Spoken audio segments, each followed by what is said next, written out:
Episodio 1. La enfermera que vio letras flotar en el aire. Nunca había visto a un paciente morir con los ojos tan abiertos. Eso dijo Camila, enfermera nocturna del Hospital San Jerónimo, cuando el anciano del piso 7 expiró sin emitir un solo sonido, pero con la mirada clavada en una esquina del techo, como si leyera algo suspendido en el aire. Cuando ella volvió la cabeza, no vio nada, pero al regresar a casa esa madrugada, en su bolsillo izquierdo encontró un papel. No lo había guardado, no lo había visto antes, pero estaba allí, frío, temblando. Y lo más perturbador, solo podía leer una palabra, una sola, su nombre. Esa noche no durmió. Al día siguiente, llevó la carta a su hermana, una teóloga retirada que había trabajado en traducciones de códices hebreos. Su hermana no pudo leerla. El papel seguía en blanco para todos, incluso para escáneres o cámaras. Solo Camila veía una frase nueva, cada vez que se acercaba a la muerte. La primera vez fue un accidente de tráfico, en el hospital. Mientras el monitor pitaba frenéticamente, vio aparecer la frase: esto no es un mensaje. Es una advertencia escrita desde lo que Dios no quiso que existiera. Después del milagroso despertar, la carta desapareció. Pero volvió. Siempre volvía. Solo cuando estaba entre la vida y la muerte. ¿Quién la escribió? ¿Dios? ¿Un ángel caído? ¿Alguien que regresó del más allá con algo que nunca debió cruzar con él? Camila, ahora marcada por visiones, entiende que cada frase que aparece en esa carta no es para ella sola. Es para el mundo. Pero nadie le cree. Hasta que otro paciente, en su último suspiro, murmura con una voz ajena: tú también la ves, la carta que tiembla al ser leída. Ese fue el comienzo. No de una historia, sino de una revelación que nunca debió escribirse. Episodio 2. El sacerdote que supo el día exacto de su muerte al leer solo 2 líneas. El padre Elías llevaba 30 años predicando que solo Dios conocía el día y la hora. Por eso, cuando la carta llegó sin remitente a la puerta de su capilla, en medio de una tormenta que no estaba en ningún pronóstico, pensó que era una broma. El sobre estaba seco. El papel, tibio, como si alguien lo hubiera escrito con el calor de su propia piel. No había firma. Solo 2 líneas escritas en una caligrafía que parecía moverse sutilmente, como si respirara. El 17 de noviembre, a las 3:46 p.m. Morirás con los ojos abiertos y la boca sellada por un secreto. Elías tembló. No por miedo, sino por certeza. Sintió en sus huesos que no era una amenaza. Era una sentencia. Intentó quemarla. El fuego no la tocó. Intentó leerla en otra habitación. Las letras desaparecieron. Solo reaparecían cuando estaba solo, y cuando pensaba en su propia muerte. Durante los días siguientes, empezó a notar cosas extrañas. Las campanas de la iglesia sonaban sin viento. Un niño mudo señaló su pecho y dibujó con los dedos el número 17. Una anciana confesó en voz baja: yo también recibí esa carta, pero no sobreviví para advertirte. Cada día, la carta revelaba un nuevo fragmento. No buscaba consolar, buscaba preparar. El 16 de noviembre, por la noche, el padre Elías escribió su testamento. No dejó bienes. Solo una nota para Camila, la enfermera que había sido su feligresa. Si recibes esta carta, no la leas de pie. Si la lees, es porque la muerte ya te está respirando en la nuca. Al día siguiente, a las 3:44 p.m., entró en el confesionario. A las 3:46 p.m., un grito desgarró la iglesia vacía. Y cuando lo encontraron, el padre Elías tenía los ojos completamente abiertos, pero no por miedo, por revelación. En su boca cerrada, había una hoja. Y esa hoja tenía el nombre de Camila.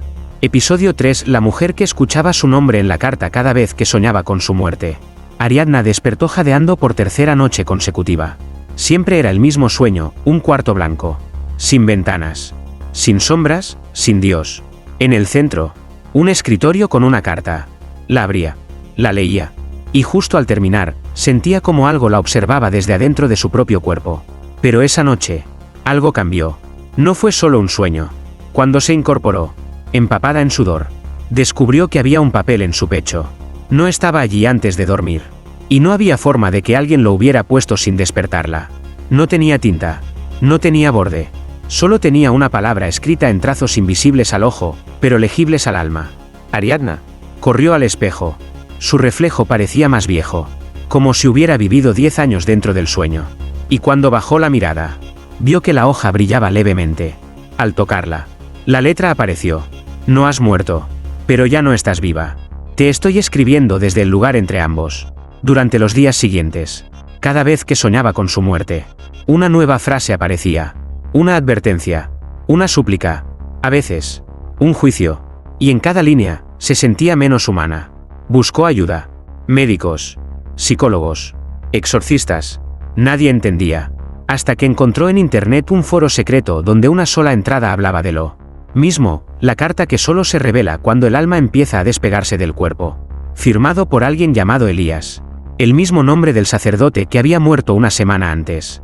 El mismo sacerdote que le había dado la primera comunión cuando era niña. Ariadna sintió que el mundo se deshacía como papel mojado. Una noche, después de otro sueño donde veía su cuerpo flotando en el techo de su habitación, despertó y encontró una nueva línea en la carta. Cuando leas esto, ya estarás caminando por la parte más estrecha del puente. No mires atrás, y no le hables a lo que lleva tu voz. Ariadna se miró en el espejo, y no fue su voz la que preguntó, ¿qué estás leyendo? ¿Ariadna? Fue la voz, que vivía dentro de la carta. Episodio 4. El hombre que trató de quemar la carta, y quemó su sombra. Lo primero que hizo Tomás al ver la carta fue reír. Una hoja sin remitente, escrita con símbolos que parecían antiguos, o vivos. La encontró en su buzón. Pero nadie más en el edificio recibió nada. Su nombre estaba escrito en el reverso, con un trazo tan fino que parecía grabado con una uña. La leyó sin miedo. Solo 3 frases. Ya no estás siendo observado desde el cielo. Tus pecados han dejado de tener eco. Y tu sombra ha empezado a traicionarte. Pensó que era una obra de arte experimental. La dejó sobre la mesa. Pero por la noche, lo juraría, escuchó crujidos bajo la cama. Como si alguien arrastrara los pies, desde adentro del suelo. Y al levantarse para encender la luz, notó algo más inquietante. Su sombra no lo seguía. Lo esperaba. A la mañana siguiente, decidió quemar la carta. La sostuvo con unas pinzas y encendió un mechero. Pero la llama no tocó el papel. Tocó el suelo. Y el fuego se extendió. No por el parquet, sino por su sombra. Tomás gritó. Pero no sintió dolor físico. Sintió que su pasado ardía. Cada mentira, cada traición, cada momento en que eligió el silencio sobre la verdad, ardía con él. Apagó el fuego como pudo. La carta cayó al suelo. ¿Intacta? Pero su sombra, desde ese día, nunca volvió a moverse como debía. Se quedaba estática cuando él caminaba. Se alargaba en habitaciones sin luz. Y a veces, en la madrugada, lo señalaba con un dedo. Desesperado, buscó al sacerdote del barrio. Mostró la carta. Pero el cura no pudo leerla. Solo dijo una frase antes de temblar. Yo no puedo ayudarte, pero ella sí. La enfermera, Camila, la buscó. La encontró. Y cuando la miró a los ojos, ella ya lo sabía. ¿Tu sombra ya te habló?, preguntó sin rodeos. Tomás no respondió. Pero esa noche, escribió en su diario. La carta no se lee. Se escucha desde adentro. Y cuando su eco entra en tu sombra, ya no eres dueño de ti mismo. Al amanecer, su cuerpo fue hallado frente a un espejo. Sin heridas, sin violencia. Pero su reflejo, aún estaba gritando.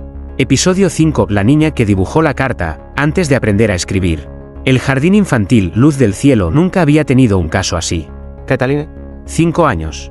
Tímida, reservada, y completamente incapaz de leer o escribir. Pero una mañana, mientras la maestra recogía los crayones, la pequeña entregó un dibujo. No era una casa, ni un sol, ni su familia. Era una hoja, una carta, con símbolos escritos en espiral, tan precisos, que parecían grabados con bisturí. La maestra, al observar más de cerca, sintió un nudo en el pecho. Había visto esos símbolos antes, en la bata de su esposo, la noche en que murió repentinamente en el hospital. Y en el reverso del dibujo, Catalina había trazado con rojo. Se lee con los ojos del alma. Y mi alma ya tiene miedo. Los padres fueron llamados. Dijeron que no le habían enseñado eso. Catalina solo hablaba de la mujer del fuego blanco, que se sentaba en su ventana por las noches y le susurraba oraciones, que dolían. ¿Qué oraciones? ¿Mi amor?, preguntó la madre. Catalina respondió, sin pestañear, las que Dios no escribió con amor, sino con advertencia. Esa misma noche, la madre entró a la habitación de la niña y encontró una hoja real sobre su cama. No era un dibujo, era papel, antiguo, vivo, y en el centro, una frase imposible. Tu hija está recordando lo que vio antes de nacer. Desde entonces, Catalina empezó a dibujar la misma carta cada día. Cada versión traía símbolos nuevos. Una espiral creciente, como si se estuviera abriendo algo. Lentamente, desde el otro lado del velo. Los dibujos fueron llevados a un lingüista retirado. Cuando los vio, su rostro palideció.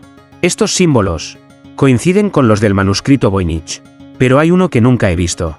Esta espiral aquí representa apertura del juicio. No humano, divino. Catalina dejó de hablar. Solo miraba su sombra. Y cada vez que dibujaba, sangraba por la nariz. Un día, en completo silencio, escribió por primera vez una frase. Si no quieren que la carta se termine de leer, dejen de seguir escribiendo sus nombres en ella. Nadie entendió lo que eso significaba. Hasta que el sacerdote Elías, muerto desde hace semanas, apareció dibujado a lápiz en el margen inferior. Sonriendo. Episodio 6. El ciego que pudo leer la carta con los dedos de un muerto. Mateo perdió la vista a los 11 años. Una explosión en la iglesia donde servía como monaguillo lo dejó con cicatrices en el rostro y oscuridad en los ojos. Pero jamás perdió la fe. Decía que Dios le había quitado la vista, para enseñarle a tocar lo que otros no podían ver. A los 47. Trabajaba como encuadernador en un monasterio olvidado en las montañas. Vivía en silencio. Hasta que un día, al recibir un lote de libros antiguos para restaurar, encontró entre las páginas de un misal del siglo XVI, una hoja que no era papel. Era piel. Suave, templada, como recién cortada. Al rozarla con los dedos, una sacudida le atravesó la columna. No había palabras en tinta, pero sus manos empezaron a moverse solas, como si estuvieran siguiendo un relieve oculto, un mapa, o un mensaje enterrado en la carne. Durante horas, recorrió la carta con los dedos, y al terminar, cayó al suelo, llorando sangre. Al despertar, escribió en su diario: no leí la carta, ella me leyó a mí. Esa noche, en su celda, soñó que alguien le ofrecía unas manos, frías, rígidas, de otro tiempo. Al tomarlas, sintió como sus propios dedos eran guiados otra vez, y leyó una frase que no necesitaba vista. Fuiste elegido no para ver, sino para recordar lo que otros olvidaron bajo sus tumbas. Al día siguiente, viajó al cementerio donde yacía su madre. Excavó sin permiso, desesperado. Cuando finalmente abrió el ataúd, no lloró. Tomó las manos del cadáver, y con esos dedos muertos, volvió a leer la carta. Los monjes lo hallaron de rodillas, las manos rígidas, los ojos cerrados, y una hoja a su lado que nadie pudo tocar sin temblar. Uno de ellos, aterrado, se acercó. Mateo susurró con voz temblorosa. La carta no se escribió con palabras. Se tejió con los pecados que nadie se atrevió a confesar antes de morir. Y en su diario, que desapareció la noche siguiente, dejó una última nota. Hay mensajes que no fueron hechos para los vivos. Yo soy solo el eco de uno de ellos. Episodio 7. La mujer que sobrevivió a su propia autopsia, porque la carta la llamó por su nombre. El informe forense fue claro. Causa de muerte, paro cardiorrespiratorio. Hora estimada, 3:12 de la madrugada. El cuerpo de Lucía ya estaba en la plancha de acero del depósito judicial cuando todo cambió. Había sido encontrada sin signos de violencia, en su departamento cerrado con llave por dentro. Su rostro no mostraba miedo, sino una quietud antinatural. Pero lo más extraño no fue su muerte. Fue lo que sucedió cuando el forense hizo la primera incisión. Apenas el bisturí rozó la piel de su pecho, Lucía abrió los ojos. Pero no gritó. No se movió. Solo miró al techo, y susurró: no la toques. Aún estoy leyendo. El forense, presa del pánico, retrocedió. El cuerpo, que había estado clínicamente muerto por más de 4 horas, ahora parpadeaba lentamente. Consciente, sereno. Y en su mano derecha sostenía una hoja. No estaba allí cuando la trajeron.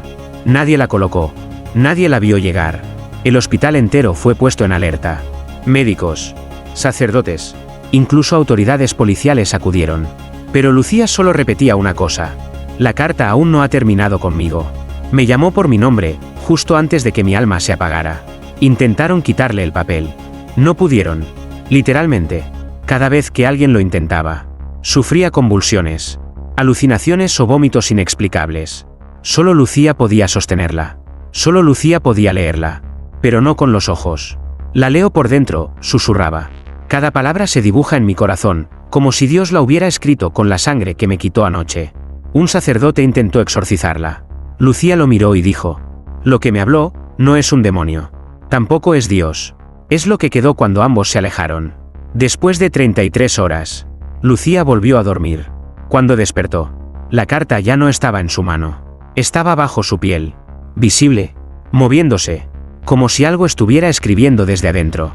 Y en su espalda, al nivel de la columna, las enfermeras vieron una frase formarse como una cicatriz fresca. Ella leyó lo que ningún muerto debía saber. Y por eso regresó. Episodio 8. El ateo que intentó destruir todas las cartas, y solo logró multiplicarlas. Su nombre era Julián Cortés. Profesor universitario. Doctor en filosofía. Autor de 3 libros sobre el delirio místico como construcción social. Durante años ridiculizó las creencias, los milagros, y especialmente los supuestos mensajes de Dios. Hasta que una carta llegó sin remitente, sin estampilla, sellada con algo que parecía sangre seca. No la abrió. La rompió en 1000 pedazos y la arrojó al fuego. Esa noche, soñó con 1000 ojos abiertos sobre un techo sin cielo, observándolo, y en cada uno, flotaba su nombre, escrito con letras que ardían. Al despertar, su escritorio estaba cubierto con hojas, cientos de copias, exactas a la carta que había destruido. Pero ahora, cada una tenía una diferencia, una frase nueva. No puedes matar lo que fue escrito fuera del tiempo. Cada intento tuyo solo es otra forma de obedecerme. Furioso, comenzó una cruzada personal. Reunió las cartas y viajó a una instalación de incineración industrial. Las arrojó al fuego durante 4 horas. Luego las redujo a cenizas con ácido. Luego enterró los restos en concreto. Nada funcionó. Las cartas regresaban. En sus libros. En su comida. En los márgenes de sus sueños. Y no solo a él. Sus alumnos comenzaron a recibirlas. La secretaria de su facultad también. Un niño en la calle le pidió un autógrafo. Y le extendió una hoja con la misma escritura maldita. La revelación se estaba propagando. Como una enfermedad. O una profecía que se negaba a morir. Una noche, mientras revisaba desesperado su ordenador, se dio cuenta de que la pantalla no mostraba su escritorio digital. Mostraba una carta. Una versión nueva. Con una sola frase. Tu negación fue nuestra firma. Tu odio, nuestra invitación. Julián intentó desconectarse de todo. Cerró cuentas. Quemó discos duros. Abandonó su cátedra. Se aisló en una cabaña remota sin electricidad. Allí, por primera vez, creyó tener paz. Hasta que una madrugada, al mirar por la ventana, vio a decenas de personas de pie en el bosque. Cada una sosteniendo una carta idéntica. No hablaban. No parpadeaban. Solo esperaban. Y en la puerta de su cabaña, pegada con un clavo oxidado, una nueva hoja temblaba con el viento. Tú no eres el que destruye. Eres el primero que las multiplicó. Episodio 9. El guardia que escuchó a la carta rezar, desde adentro de una tumba sellada. El cementerio de San Alejo no tenía fama. Ni apariciones. Ni profanaciones. Ni historias. Solo silencio. Hasta que comenzó a escucharse algo, desde el panteón más antiguo. Julio Rivas. Guardia nocturno con 20 años de servicio y fe cero en lo invisible. Fue el primero en escucharlo. Una voz. No humana. Tampoco demoníaca. Algo más antiguo que ambas. Y rezaba, no en español, ni latín, sino en un lenguaje que dolía solo al intentar entenderlo. Lo más escalofriante, venía desde adentro de una tumba sellada. Una cripta de mármol. Intacta, perteneciente a un obispo fallecido hace más de un siglo. Pensó que era el viento. O alguna grieta. Hasta que se acercó. Y lo escuchó con claridad. Señor, no permitas que terminen la lectura. Aún hay nombres que no deben ser pronunciados. Julio retrocedió. Intentó convencer a sus superiores de revisar la cripta. Nadie le creyó. Así que volvió solo. Llevó una linterna, una palanca y un rosario que encontró colgando en el pasillo. No por fe, por instinto. Al abrir la losa, el aire se volvió denso. No olía a muerte. Olía a papel antiguo y ceniza bendita. Dentro, no había cuerpo. Solo una caja pequeña, sellada con cera, y una nota pegada en la tapa que decía: solo debe abrirse cuando la oración comience a sangrar. Julio no entendió, pero la caja vibraba, como si algo latiera dentro. Esa noche, cometió el error. La abrió, y adentro, había una carta. La misma caligrafía, la misma textura casi viva. Pero esta, estaba escrita por ambos lados. Y cada palabra parecía estar escrita con voces en lugar de tinta. Julio no leyó más de una línea. La carta empezó a orar por él. No con súplica, sino con advertencia. La dejó caer. Pero ya era tarde. Desde entonces, cada vez que pasaba frente a una tumba, escuchaba oraciones desde adentro. Algunas eran súplicas. Otras, órdenes. Y una noche, todas rezaron al mismo tiempo. Al día siguiente, renunció, pero no por miedo. Renunció porque su nombre apareció grabado en la lápida del obispo. Con fecha de defunción, la próxima luna llena. Episodio 10. El hospital donde todas las cartas fueron entregadas, la misma noche. A las 2:46 de la madrugada. El Hospital San Gabriel se sumió en un silencio antinatural. No por falta de pacientes, sino porque, por primera vez, todos los monitores dejaron de emitir sonido al mismo tiempo. Ni un pitido, ni una alerta. Solo un vacío eléctrico, como si alguien hubiera pulsado pausa sobre la vida. La doctora Miranda, jefa de guardia, fue la primera en notarlo. Al entrar al pasillo principal, encontró una escena imposible. En la puerta de cada habitación había una carta idéntica. Mismo papel, misma textura. Y todas estaban selladas con sangre seca en forma de cruz invertida. Al intentar tocar una, escuchó un susurro en el intercomunicador del quirófano. No las abras todavía. Aún no hemos terminado de escribirlas. Miranda pensó que era una broma. Pero en la sala de neonatología, los recién nacidos lloraban todos al mismo ritmo. Exactamente cada 3 segundos. Como marcando una cuenta regresiva. Los pacientes en coma empezaron a murmurar. No en voz alta, solo moviendo los labios. Un psiquiatra del turno de noche, que llevaba meses documentando eventos extraños en el hospital, intentó grabar con su móvil. El vídeo solo captó una imagen fija, una hoja, y su propio rostro, muerto, con una carta clavada en el pecho. A las 3 en punto, el generador de emergencia explotó. El hospital quedó completamente a oscuras durante 33 segundos. Y cuando regresó la energía, todas las cartas estaban abiertas. Pero no por manos humanas. Las hojas flotaban frente a los pacientes más graves. Y los leían en voz baja. No con su voz. Con otra. Una anciana en estado terminal se levantó de su cama. Caminó hasta la ventana y gritó. Yo ya la leí. Y lo que viene no es muerte, es juicio sin perdón. Murió de inmediato. Pero con una sonrisa. El pánico se desató. La policía, los bomberos, incluso el obispado acudieron. Nadie pudo explicar lo ocurrido. Solo una cosa era segura. Todos los pacientes que vieron la carta murieron esa noche. Todos menos una. Camila, la enfermera que ya había leído su nombre en el umbral de la muerte. Y en el suelo, frente a la capilla del hospital, apareció una nueva carta, aún sellada, con un título escrito a mano. Último destinatario, el lector final. Episodio 11. El lector final, y el eco que se escuchó después del amén. El sobre estaba marcado con un nombre que no pertenecía a ningún paciente, médico ni visitante del hospital. Decía, para el que nunca creyó, pero aún escucha. Camila lo encontró al amanecer, frente al altar improvisado de la capilla. Temblaba, pero no por miedo. Temblaba porque la carta estaba respirando. Cada vez que se acercaba, el papel se hinchaba como un pecho a punto de hablar. Y cuando lo abrió, no había palabras. Solo una línea escrita con cicatrices. Como si el mensaje hubiera sido grabado en carne y no en tinta. Tú no eres quien lee. Tú eres quien despierta lo que está dormido entre las líneas. Ese día, un hombre sin antecedentes ni documentos entró por las puertas del hospital. Vestía de negro. No hablaba. Solo llevaba una libreta pequeña con una pluma. Se sentó frente a Camila. Le extendió la libreta, abierta en una sola página. Ahí estaba escrito. Yo fui el primero en leerla. Ahora soy el último. Camila intentó hablar, pero no pudo. El hombre, de mirada más antigua que el silencio, comenzó a escribir. Y al hacerlo, cada luz del hospital titiló. Cada voz se apagó. Cada reloj se detuvo. Porque lo que escribía no era nuevo.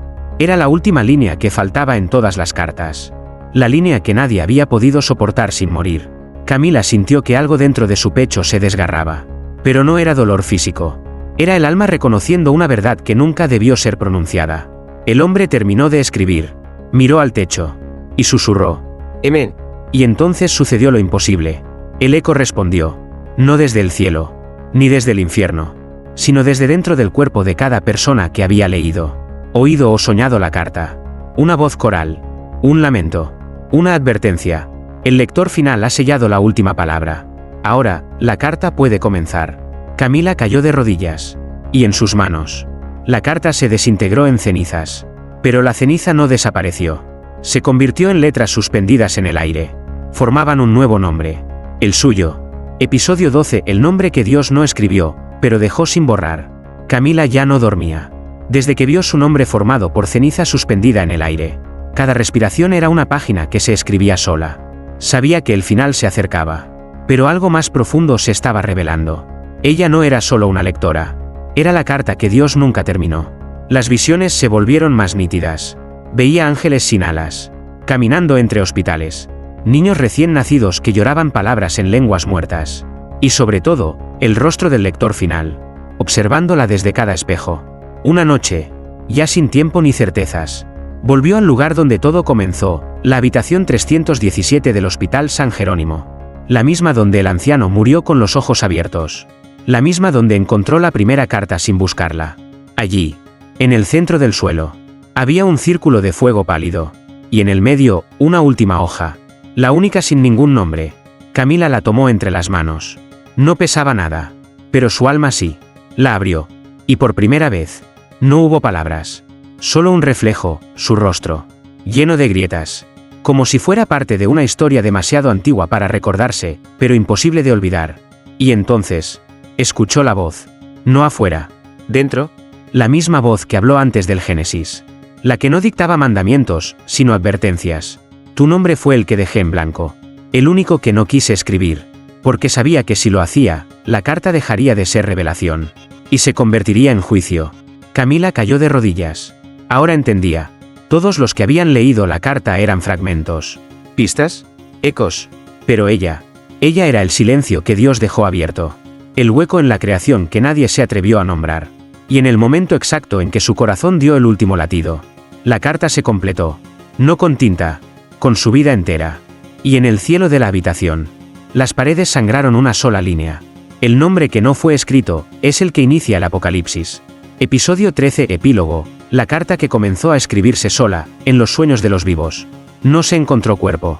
Solo una sábana arrugada. Una cama vacía. Y sobre la almohada, una pluma negra envuelta en luz tenue. Como si hubiese sido olvidada por un ángel cansado de escribir. Camila había desaparecido. Ningún monitor registró su muerte. Ninguna cámara captó su salida. Pero desde esa noche, en todo el hospital, nadie pudo volver a dormir sin soñar con letras. Empezó con los pacientes terminales. Despertaban llorando. Decían haber visto una carta flotando sobre sus camas. Una carta que no podían leer, pero que sabían de memoria. Una carta que los conocía mejor que ellos mismos. Luego fueron los doctores. Uno se lanzó por las escaleras tras gritar. Ya la firmé. No quería firmarla. Pero lo hice en un sueño que no era mío. Los archivos del hospital comenzaron a llenarse de informes sin sentido. Paciente escribe en su bata símbolos desconocidos. Niño en coma murmura salmos que no existen. Recién nacido abre los ojos y sonríe al mirar el techo, como si leyera. Nadie hablaba de Camila. Pero todos sentían su nombre vibrar en las paredes. Y una pregunta se repetía como eco silencioso. ¿Qué pasa cuando la carta termina? ¿Y aún hay vivos que no la han soñado? Un sacerdote, poseído por una lucidez febril, escribió con sangre en el altar. La carta no necesitaba ser leída. Necesitaba convertirse en todos nosotros. Fuera del hospital, las cosas no fueron diferentes. En una aldea sin electricidad, una mujer ciega comenzó a escribir cada noche. Cuando le preguntaron por qué, respondió, porque cada sueño que tengo, no es mío, es de alguien que ya murió, pero aún está escribiendo. Y así, poco a poco, la carta empezó a aparecer en los sueños de los vivos, como niebla que no se toca, como verdad que no se explica, como una revelación que no termina nunca. Porque lo que comenzó como un mensaje al borde de la muerte, ahora es el lenguaje del mundo.